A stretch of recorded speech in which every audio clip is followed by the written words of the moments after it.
Muy buen día, soy Irving Miguel Angulo Guzmán, de la clase de energías. Hoy hablaré de la ley de Fourier en la clase de transferencia de calor y masa. Introducción. En este trabajo veremos los conceptos básicos de la ley de Fourier, así como su aplicación en transmisión de calor en una y dos dimensiones. Para empezar, ¿qué es la ley de Fourier? Es la ley de conducción térmica de Fourier. Establece una tasa de tiempo de transferencia de calor a través de una materia que es proporcional al gradiente negativo de la temperatura y el área.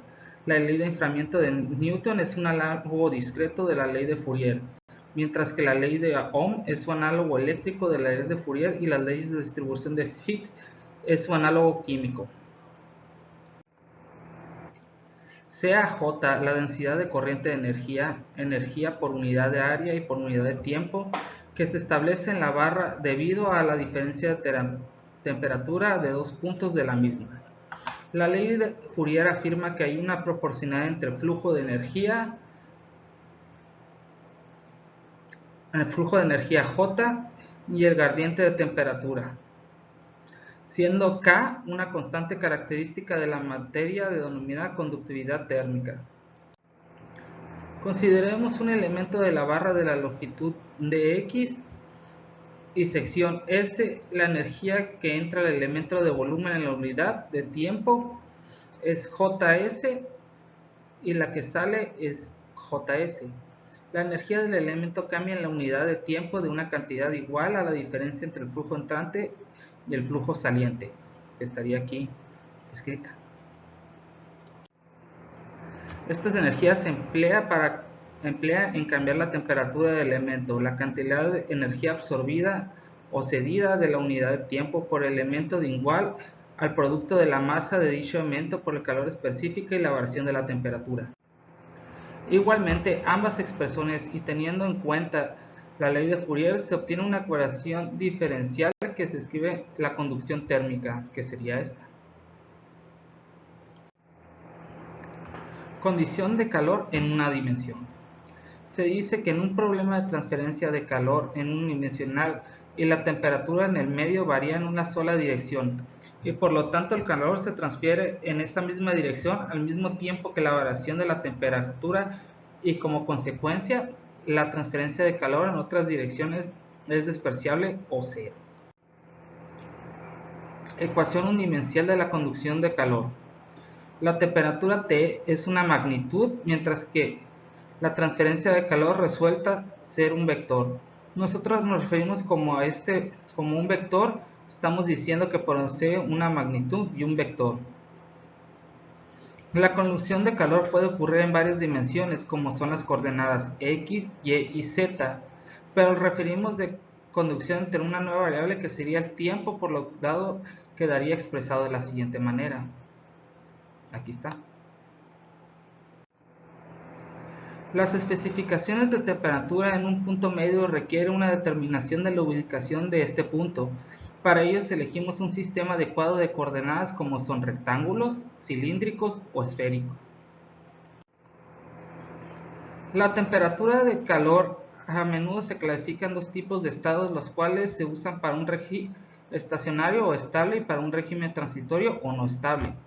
Para un régimen estacionario los estados no cambian con el tiempo, es decir, que las fronteras no cambian.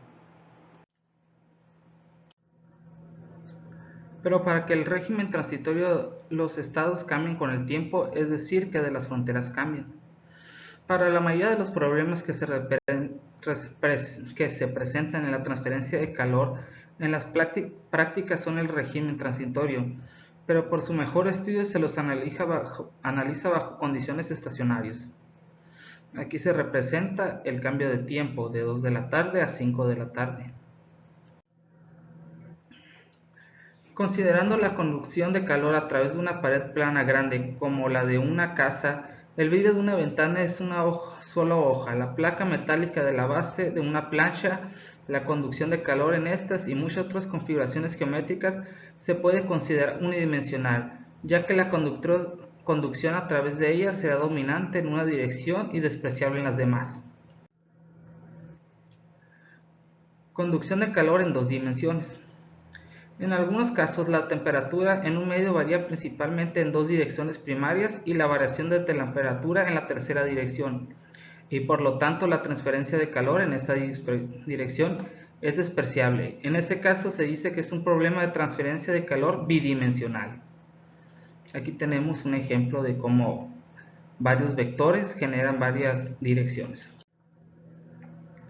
Aunque la vida diaria de la transferencia de calor en un medio tridimensional con respecto a la descripción de temperatura se expresa de la siguiente manera: rectangulares o cartesianas, como vimos anteriormente, el tiempo por los diferentes planos; cilíndricas, el tiempo por sus diferentes planos más su diámetro; o esféricas y polares, que sigue pareciéndose iguales pero agrega otro nuevo vector. El objetivo de todos los problemas de conducción es encontrar primero la distribución de temperaturas T y X y después el flujo de calor, que es 0xy. Para las distribuciones de temperatura donde el régimen sea permanente y bidireccional y sin generación interna de calor y conductividad térmica constantes, es necesario resolver la ecuación. Aquí se nos presenta para obtener el calor, la transferencia de calor en un plano bidimensional. Dicha ecuación no es una ecuación diferencial ordinaria, sino una ecuación de derivadas parciales cuya resolución matemática es compleja. Para determinar el flujo de calor basta aplicar la ley de Fourier al campo de temperaturas, quedando de la siguiente manera, como podemos observar. Métodos para la resolución de la ecuación general de transferencia de calor por conducción bidimensional. Analítico: implica obtener una solución exacta de la ecuación. Gráfica: proporciona resultados aproximados en los puntos discretos. Numérico: de diferencias finitas de elemento finito o de elemento de frontera. Se utiliza para obtener resultados extremadamente precisos en cuanto a geometría compleja. Conclusión: básicamente los problemas de una dimensión y de dos dimensiones están relacionados bastante entre sí, y aunque los dos tipos de transferencia de calor parezcan muy similares, tienen grandes diferencias al momento de resolverse, dejándonos claro que es muy importante saber sus características al momento de realizar estas operaciones. Aquí están las diferencias y por su atención, muchas gracias.